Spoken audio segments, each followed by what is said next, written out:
Hey everyone! I hope that you all enjoyed Geo for Good yesterday, our first day, and I'm really excited to help kick off today's Forest and Nature special session and welcome you to the Global Remote Sensing for Nature, Carbon, and Biodiversity Roundtable. If you joined our session yesterday, you heard some of my remarks around COP26, and one of the bright spots that I found there was the focus on nature. It's actually been called the Nature COP, and there was widespread recognition that nature-based solutions to climate change are going to play a critical role in both climate mitigation and climate adaptation, including helping vulnerable communities be more resilient to climate impacts. So that's great. And I am super pleased and honored to have with us today three leaders who are at the forefront of the nature-based solutions movement. Think of it as a movement. They're driving innovation across science and technology, and critically, they're bringing these innovations to decision makers, to action takers, to communities and others to drive action on the ground from local to global scale. So it's my great pleasure and honor to introduce Crystal Davis, who directs the Land and Carbon Lab at the World Resources Institute. Crystal played a leading role and plays a leading role in Global Forest Watch. Hello, Crystal. Carly Vynne, who is director of Resolve's Biodiversity and Climate Team. She's an author of the Global Safety Net, and she's a co-founder of TerraDapt. Hey, Carly. And Clara Rowe is the CEO of Restor, which is a science-based open data platform to support and connect the global restoration movement. So we've got Crystal, Carly, and Clara. And the way I think of it is like UNFCCC, like these ladies are the three C's behind UNFCCC going forward. We're going to count on them to help us address climate change. Okay, bad joke. So we've asked them to share their perspectives and their tools with us. And we're going to be playing three videos back to back, highlighting their work, the work of their teams. And then we're going to follow this with a live Q&A. So if you do have questions for our speakers, you can add them directly to the area below the video, and we will hopefully have time to get to them all. One thing I wanted to ask you to keep in mind as you watch, it's said that the three core pillars of nature-based solutions are to protect, manage, and restore critical ecosystems. But think about it. How do we collectively decide where to protect and to manage and to restore? How do we build political will across all the stakeholders? How can we support implementation of these decisions on the ground with actionable tools and data? How can we then track and trace and monitor and report the results over time of this implementation and action in a transparent manner, accessible to all? So as you're listening to these folks today, from my perspective, the three initiatives you'll be hearing about really are going to be foundational in driving progress across all of these pillars of nature-based solutions throughout this decade of action. I really think when 2030 comes and we all look back and we go, wow, we really did bend the curve, we really made a difference. It's these three initiatives that are going to be, I think, really instrumental. So with that, let's hear from our guests. And again, please fasten your seatbelts. We're going to do all three talks back to back, and then we'll come back for the live Q&A. All right, let's roll. Great, thank you, Rebecca. I'm really excited to be here. As I get started, I actually want to take you back to 2014, which many of you may remember is when WRI, University of Maryland, Google, and other partners launched Global Forest Watch.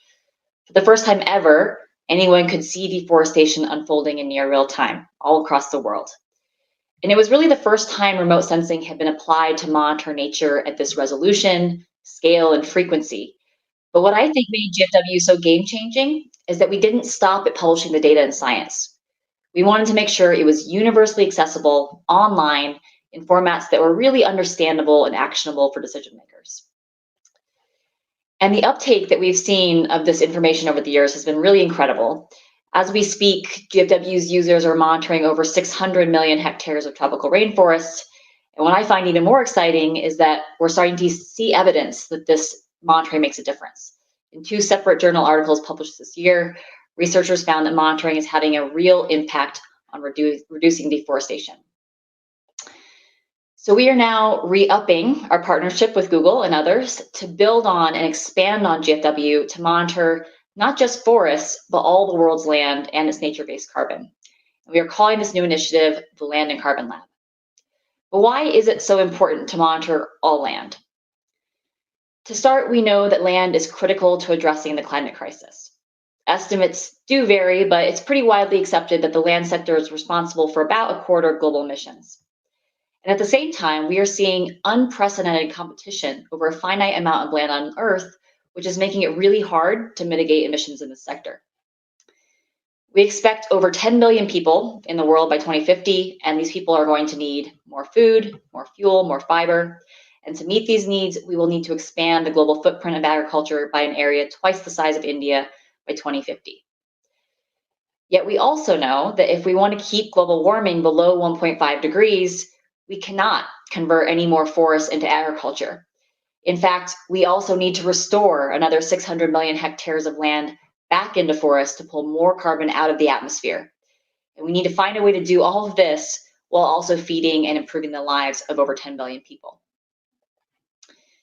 So we believe that if we want to be able to manage this global land squeeze, people are going to need a more complete and detailed understanding of how we are using the world's finite land, and also how this land use affects greenhouse gas emissions and removals over time. So Land and Carbon Lab is convening scientists and technologists like yourself to build a comprehensive monitoring system for the world's land. And within 2 years, we aim to be monitoring all forms of land cover and land cover change, plus all associated carbon emissions and removals. And we want to do this on a global scale, year on year, and a 10-meter resolution. But let me take a moment to show you why resolution matters so much, especially if you're trying to monitor carbon. Here we see a land cover map that was derived from 16-kilometer resolution satellite imagery. All we can really see is green, so we classify the area as a forest. And based on what we know about the typical biomass of a forest, we can estimate carbon stocks at about 170 megatons. But now if we use 1-kilometer resolution imagery, we can produce a much more detailed land cover map. So we see that it's not all forest after all. There's some grasslands, croplands, built up areas, and these areas have lower carbon densities. So now we revise our estimate down to 120 megatons. And then finally, at the resolution of a 300-meter land cover map, our carbon estimate drops even further to 50 megatons. So what will we see at the 10-meter resolution that Land and Carbon Lab is creating? How radically will this change our understanding of carbon stocks and flows across a landscape, across the world, and how will this new knowledge influence our climate strategies? I'm guessing I have about a minute left, so let me end with the most important point of my 5-minute talk, which is that data does not create impact, people do. So for every $1 Land and Carbon Lab invests in data and technology, we plan to invest $2 in empowering the decision makers who are best positioned to use this new knowledge in ways that create change. And these decision makers are diverse, they work at different scales, they have very different needs. They include national governments that are trying to implement and report on their land sector commitments under the Paris Agreement. They include businesses who want to invest in nature-based solutions, but they want to do so with confidence and integrity. And of course, they include millions of people, including indigenous peoples and local communities, who are working on the ground to protect and restore local lands, but whose important work often goes unseen and unrecognized. Land and Carbon Lab is an effort of many partners, and we invite you to work with us. We aim to be a bridge between 2 communities that we think need to be talking to each other a lot more. On one side, we have amazing scientists and technologists who are working at the frontiers of Earth monitoring and the data revolution. On the other side, we have decision makers who influence the front lines of land management, but who need better information to guide their decisions and actions. So in sum, we are trying to bring together the supply side and the demand side of monitoring to create impact. Hi, my name is Vynne. I'm a director at Resolve, and I'm going to talk about the global safety net today. So scientific papers going back more than 3 decades have provided a preponderance of evidence for protecting at least half the world to address the extinction crisis and conserve ecosystem services. Indigenous wisdom, of course, has been telling us this much longer. But the past year has seen a major shift in the world stage in recognizing that the diversity of life on Earth, that saving the diversity of life on Earth will require that we far exceed the 17% global protected area target. The Global Safety Net, published as an article in Science Advances, uses Earth Engine to map places essential for biodiversity conservation and climate stabilization.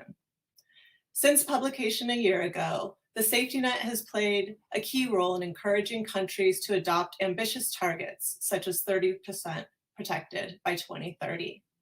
Now, I'll show you a video to introduce the Global Safety Net. Nature is key to rebalancing our global climate system and ensuring a vibrant future for all. Ecosystems absorb carbon from the atmosphere and produce the essentials for life on our planet: fresh water, clean air, and healthy soil. Intact natural lands also help to prevent viral outbreaks like COVID-19. Tragically, in the past 50 years, we've lost half of our natural land, destroying 2/3 of all living creatures on Earth. We must reverse the damage, and we can, by creating the Global Safety Net, a network of land areas that are vital for nature and humanity. The Global Safety Net is the first comprehensive estimate of the total land area requiring protection to solve the twin crises of biodiversity loss and climate change. There are 6 main layers that make up the Global Safety Net. First are areas already protected by governments, totaling 15% of the planet's land. Second are species rarity sites. These are additional areas that need to be protected immediately before rare animals and plants are lost forever. Third are high biodiversity areas, groupings of plants and animals that are vital to maintaining our ecosystems. Fourth are large mammal landscapes, like the Pantanal wetlands of western Brazil, home to the world's largest jaguars. Fifth are areas with a large extent of intact wilderness, continuous forests, shrublands, and grasslands. Sixth are land areas that provide additional carbon absorption and storage, helping to stabilize our global climate system. The Global Safety Net also incorporates an analysis of potential wildlife corridors, areas of degraded land that can be restored to connect ecosystems back together, allowing nature to be more resilient as the Earth warms. Taken together, the layers of the Global Safety Net total approximately 50% of the world's land, offering a blueprint to restore our biosphere, helping to keep global temperature rise below 1.5 degrees Celsius, and providing the ecosystem services vital to our survival. Over 1/3 of these lands are communally held by Indigenous peoples, which demonstrates the importance of safeguarding territorial rights for these communities. You can explore the Global Safety Net through a new web application, which displays how every country and region can contribute in different ways towards this common goal. Visit gsnapp.org to learn more about your region and how it can contribute towards a world in which nature and humanity coexist and thrive together. Showing the interdependence of the solution for biodiversity and climate, as highlighted in the blue areas on this map, has been particularly helpful. For example, the governor of the US state of New Mexico recently used this framework to call for protecting 30% plus additional 20% as climate stabilization areas. Importantly, application of simple targets like 50 or 30 need differentiation by location and should be locally derived. We are collaborating to develop Terradapt, a toolkit built with Google infrastructure that makes always up-to-date models available to regional decision makers. This allows local entities to derive and monitor their own priority and targets. In the near future, I hope we see many more regional applications, including perhaps a California safety net. Enhancing capacity of local bottom-up efforts is how we will fuel true global progress towards implementation of a shared safety net. Thank you. Hi, I'm Clara. It's great to be here with you today and talk a bit about Restor. So last month, I took a walk with 2 Sophias. In 2017, Their hometown of Adega in Pedrogao, Portugal, was devastated by forest fires. The fires burned for over 8 days, killing 66 people and injuring more than 200. It's always hard to attribute a single cause to a particular blaze, but there are often conditions that drive the most disastrous ones, and those conditions are, of course, becoming more common with our warming planet. In Pedrogao, extensive monoculture plantations of non-native eucalyptus trees turned into a tinderbox after an early summer heat wave, and a lightning strike lit the match. But I'm not actually here today to tell you the story of a forest fire. It's a story about what can come after a forest fire, or after any other drastic change in a landscape, by deforestation, by flooding, by draining of wetlands or peatlands. After the fire in Pedrogao, communities mourned, and they also asked, what's next? Sofia Carmo, who was a forest engineer by training, took the lead.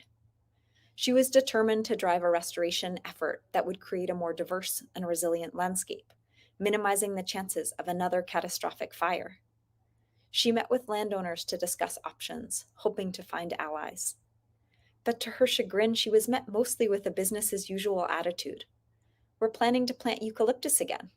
It grows fast. We can sell it easily. The list of questions Sophia had and the challenges she faced began to grow. What could be planted here, other than eucalyptus monocultures, that could bring economic value to landowners? How could she make the case to local government that regulations governing land use should change? Where might she find allies? How could she raise funds to support her work? Today, Sophia still has many questions, but I'm excited that she has found a place where she is beginning to find support and even a few answers. That place is Restor, a new digital platform founded by the Crowther Lab at ETH Zurich and developed in collaboration with Google. Let me take you on to Restor now and show you a few of Sophia's sites. So here we are in Restor, and I'm going to pull up for you some of Sophia's sites in Adega. Here we are in Portugal. Here's a site photo and a description that Sophia has left of the work that she's doing with communities. You can see that she, of course, is restoring this degraded forest, and she's seeking financial support in order to be able to continue this work with communities. She's left a donation page. She's left contact information for anyone who might want to understand what they're doing, support. She has put up photos in order to help bring to life her site for those of us who are not there. And then, of course, there's the data from Restor that we're hosting. So Sophia now has access to basic ecological and environmental and some socioeconomic data for her site that is hosted here. And, for example, she can take a look at how much carbon is in the soil today and how much carbon could there be? And what is the net primary productivity across her site, right? That's the accumulation, essentially, the rate of accumulation of carbon in live plants. And she can see, wow, look at that dip in 2017 after the fires, and look at that rebound. So this could be a start, for example, as she's thinking about the viability of carbon credits as a revenue stream. She could check out recommendations of tree species and other plants, herbs that might occur naturally here. If she's interested in more basic information on water, precipitation and temperature and soil pH, that's here in Restor as well. I won't go through all of it, but it's a wealth of data that she now has at her fingertips.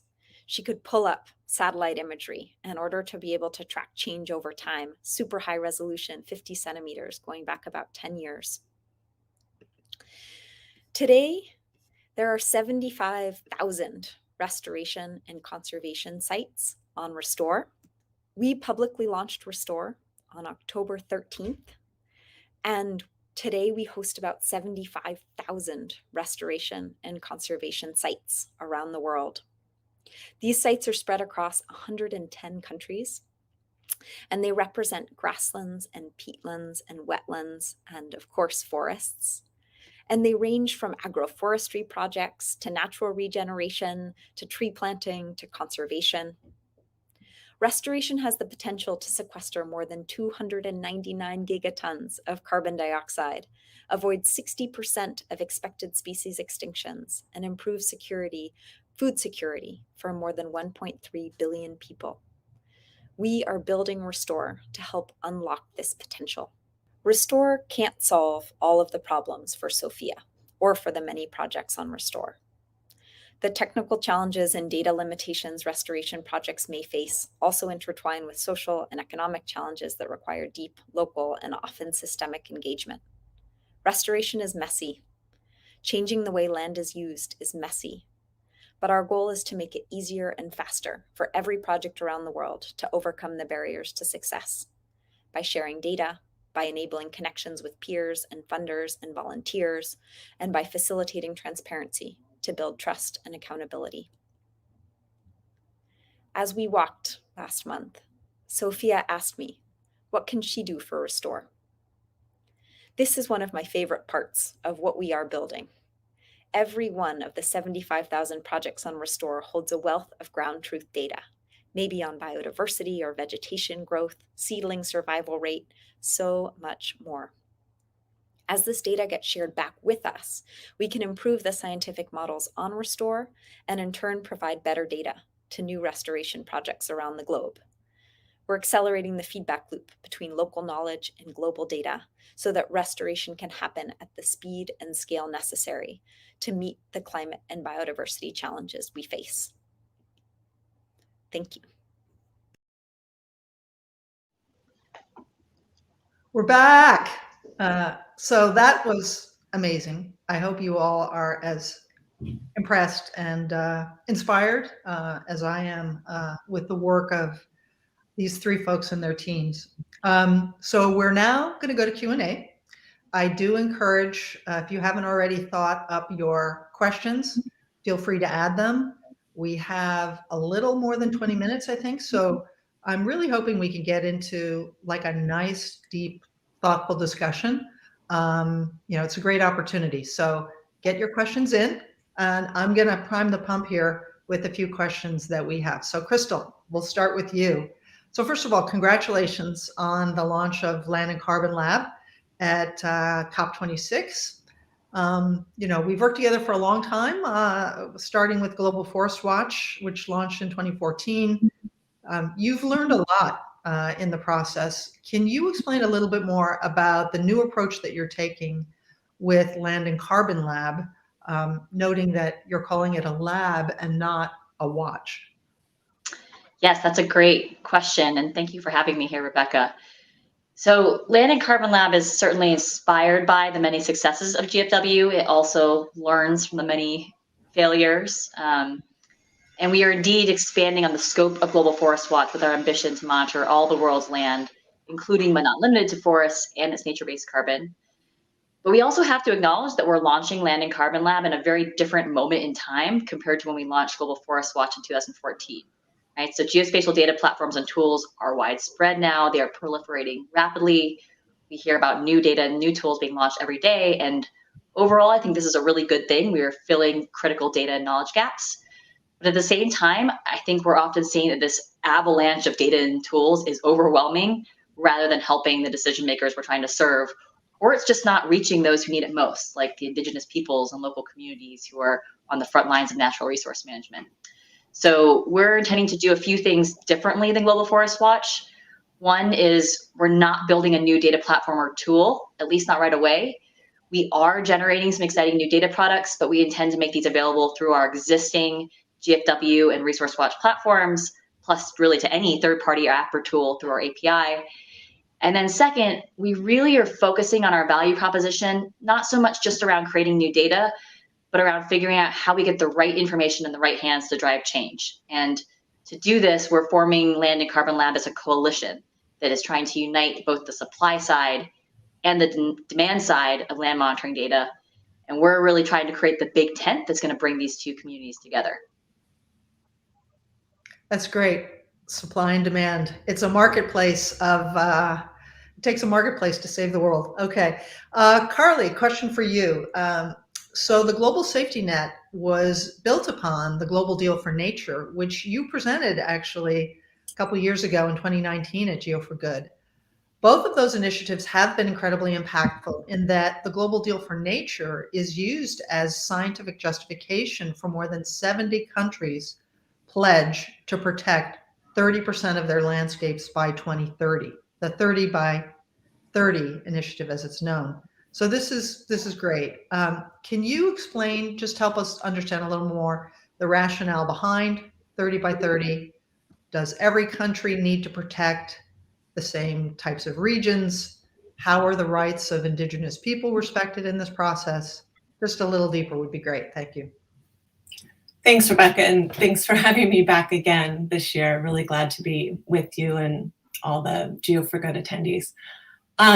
Yes, with respect to rationale, obviously there's many types of rationale, and often we hear a lot about the scientific rationale for 30 by 30 and couched in terms of on the way to protecting half, because the science, of course, doesn't tell us how much we should protect, but what it's doing is helping inform if we want to address objectives such as biodiversity conservation or stabilizing the climate, then it can help inform how much is needed.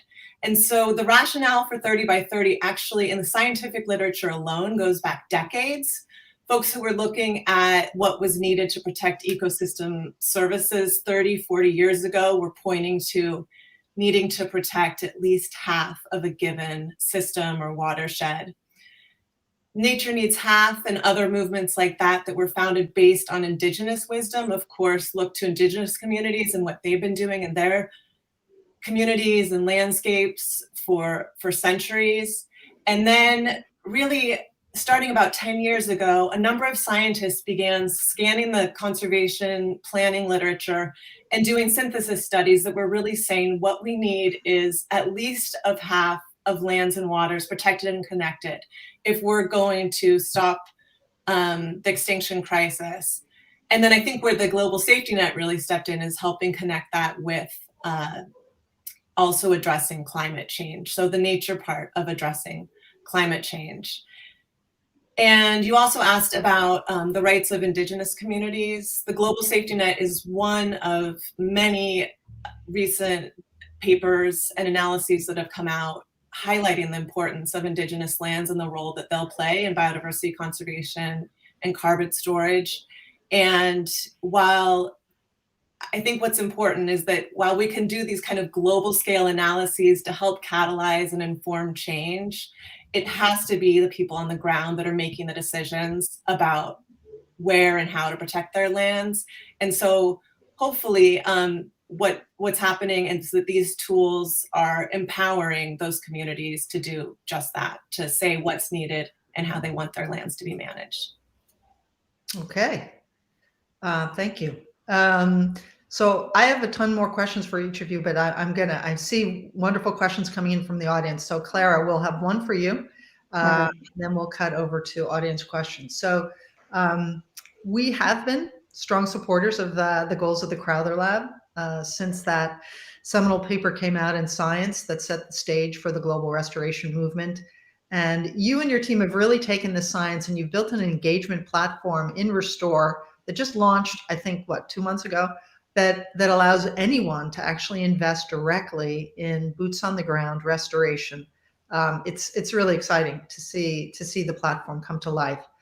So maybe I'll just cut to the question, how can our community help your community as you're, launching this and getting it, really getting it going around the world? Thanks, Rebecca. That's such a wonderful, generous question. And for me to volunteer, other people, yeah, our whole community. But really, I think very talented, motivated, connected, people all over the world that are part of the Geo for Good community. And how can they participate? How can they help? Yeah. Well, I think number one, they've already done such an incredible amount, right? So Restor runs on Google Earth Engine, and that means that we've benefited from these community investments that have been made and innovations over the years.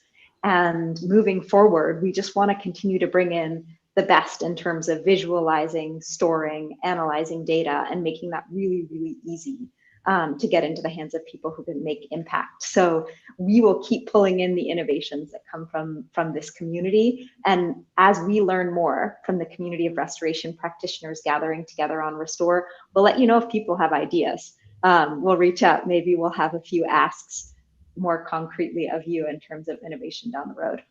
Okay, we will stay tuned. All right, I'm going to cut now to audience questions. I'm sort of skimming over them. Some of them are very technical and specific, and some of them are more broad. We'll fire them away, and you guys can handle them as you choose. So Crystal, here's a question from Guy Z. How is Land and Carbon Lab planning to deal with heterogeneity in carbon densities when going down from 300 meter to 10 meter resolution? So that's a pretty specific technical question. That's for Crystal. I muted myself because I have a bit of a cold and keep coughing. Didn't touch anyone. But yeah, that's a great question, very technical. I'd say that it's hard and we don't have all the answers yet. And I'm also not the person to give you the answers. If you wanted to reach out to me after this session, I'd be happy to connect you with the experts in the lab who are really trying to tackle this problem. I'd say, the biggest challenge for us right now is soil carbon. And there are many scientists out there who are telling us, it's just not doable at high resolution for remote sensing. You could maybe estimate carbon at a scale of a US state, but you're not going to do it with reasonable accuracy at 30 meter resolution. I think the big gap is plot data. We have a fair amount of it in the US, but not elsewhere in the world. So I think one of the questions we're grappling with strategically is how much should we invest to try to solve this problem? Because I think it is solvable. It's just a matter of how much you want to put into it. On one hand, there's a lot of demand for it to be solved because we see, those working on regenerative agriculture, grassland restoration, wetland conservation. They're under tremendous pressure to be able to measure their carbon benefits, and they need a cost-effective way to do this. At the same time, we know that forest carbon is 80 to 90% of terrestrial carbon. So if we want to follow the 80-20 rule of prioritization, we should really be putting our effort into monitoring forest carbon really well. So we haven't made a decision yet. We haven't figured it out. It's a big conversation we're having right now. Would be really curious for your thoughts, and I really encourage you to reach out to us and join that conversation. Okay, great. We have another question for Crystal from Jyoti. So this is, do you see a future for the Carbon Lab where it can inform regional baselines of carbon emissions within the supply chains of large food and beverage companies? Could you talk a bit about how companies might start working with Carbon Lab? What kind of companies can work with you? Absolutely. So we've actually been doing a lot of this work already in the context of Global Forest Watch. And I'd say over the last 5+ years, the big struggle for companies was to be able to see their supply chains on a map, right? Because you can't measure deforestation in the supply chain or carbon in the supply chain if you can't see where you're sourcing from. And we've made a lot of progress over the past 5 years in that regard, working together with these companies. And we have a special tool called GFW Pro that allows companies to input their proprietary opt-in supply chain data into the tool and then run analyses at an individual supplier area or a portfolio level to understand where their deforestation exposure is. But I think the next step and what companies are hungry for is to then translate that into carbon emissions and removals and net fluxes. And that's the new data that Land and Carbon Lab is trying to bring to the table to be able to plug in to existing tools like Global Forest Watch Pro and others that are out there trying to solve this problem for companies. Great. Okay, good answer. So Carly, question for you from Brandon. Will the global safety net be expanded to include aquatic ecosystems, habitats, and protected areas? Many coastal communities depend on the protection and services provided by these areas as well. Thank you. Yeah, thanks for that question, Brandon. Absolutely. I think the answer is yes and. So yes, we do want to make the global safety net continue to encompass new areas, new data, as our community of users tell us it's helpful, and that it can help drive kind of big policy level agendas and change like 30 by 30. But at the same time, we recognize that all the work and the importance of implementation needs to, should, and really will happen at these regional and local scales. And so tools like Teradap that are putting kind of global safety net type tools and data in the hands of regional decision makers are key. And so yes, where there's coastal data sets, aquatic data sets that we can bring in and help make the case globally for how this is possible and why we need aquatic safety nets. At the same time, we want to help push those tools and data sets at regional levels so that the coastal communities that you're speaking of can make the case and advocate for themselves. Okay, Carly, I'm going to keep you on the spot here since we have another question for you. So how does the Global Safety Net define high biodiversity areas, and how do these relate to key biodiversity areas? Yeah, very briefly. Essentially, key biodiversity areas are included in the high biodiversity areas in the safety net. So all the key biodiversity areas that have been identified and mapped are part of it. But we wanted to have a big tent and recognize that key biodiversity areas, which are critical areas for biodiversity conservation that are getting mapped around the world and included country by country, have been rolled out or are being mapped at kind of different paces. So we also included some additional layers like threatened species or key plant areas, some new data sets. So the high biodiversity of the safety net encompass all key biodiversity areas as well as some additional data sets where we worry there might still be gaps. Okay, super. That's very clear. Thank you. Here's a question for Clara. Just when you thought you could take a little nap? No, Clara, you're on the spot. Question from Richard F. Soil carbon. Okay, soil carbon is often a critical element to monitor since its residence time is large if undisturbed. I noted some studies this week working on soil carbon estimation using Earth Engine. Do you see opportunities for including such work in your estimates? I assume he means in the Restor platform estimates. Yes, I'm so glad this came up and Crystal talked to it as well. But soil carbon is a critical part of the story. And of course, there's big interactions between vegetation cover and soil carbon. We actually have a soil carbon layer from 2017 in the Restor platform. That's under the kind of carbon chapter that we have within Restor. And so that estimates current and potential soil carbon. So, baselines to help projects understand where are they today and where could they be given restoration to a natural state. We're always looking to pull in the best, latest data. So I'd love to see the data set that you reference. I know that the Crowther Lab is working on another one. So we're always going to be looking out for what it is that we can pull in and make available to the thousands and thousands of projects that are on our platform. Great. Okay. I love it. We have questions pouring in for you all. So this is wonderful. Here's a question for all of you. So anyone, you don't all have to answer, but anyone who is moved to answer, this is from Michelle S. As someone who would like to see more of their research make a real world impact, how do you build the collaborations necessary for bottom-up action on your data and platforms? I'd love to jump in. I'm so grateful for that question because it's exactly what we're trying to do at Restor. We feel like we have a few different opportunities to facilitate better feedback between people who are taking action on the ground and those who are helping to generate data to inform that action. One is the data that we include in the platform, right? Soil carbon was an example, but we're excited to bring in anything that's relevant to restoration of Earth's ecosystems and make that available through the platform. We're also excited to help deploy new science experiments through the Restor network. So if you're thinking about learning, about restoration success and trying to help drive forward science around restoration, we're excited to work with you to be able to deploy those through the network of experiments that the network of projects that are on our platform.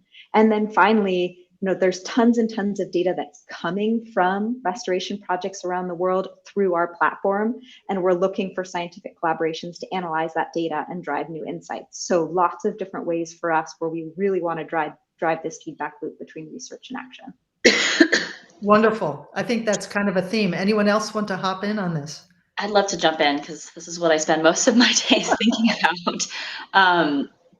So I think as scientists, we often tend to think that data is the solution, when in reality, data is like the first mile of the marathon. So I always Okay, encourage everyone people. stop. Everyone has to tweet that. I think that was a remarkable insight. Thank you, Crystal. Okay, please proceed. So I always like to start by having the conversations with the people you're trying to serve or influence and figure out what is the problem you're trying to solve. Then ask yourself, what role can data play in solving that problem? It's probably necessary but not sufficient. And what are all the other things that need to happen? And then start building your solution that usually involves data, usually involves some kind of tool. But then you have to continue the conversation because you're not going to get it right the first time. You have to keep iterating, getting that feedback until you really start nailing the solution for the audiences you're trying to serve. It's a long road and it's a process. With Global Forest Watch, we launched this amazing new thing in 2014. I really don't think it's until recently that we started to feel really confident that we were serving the right audiences and we were having impact through our tools. Okay, good. I will move on. So here's one for Crystal from Barrett H. This is an interesting one. I like this one. How do you keep track of all the stakeholders that contribute to the Land and Carbon Lab and assure variability? I don't quite understand that part of the question, but this part I do. When receiving information that is contradicting each other, how do you verify which set of data is correct? That is a really, really great question.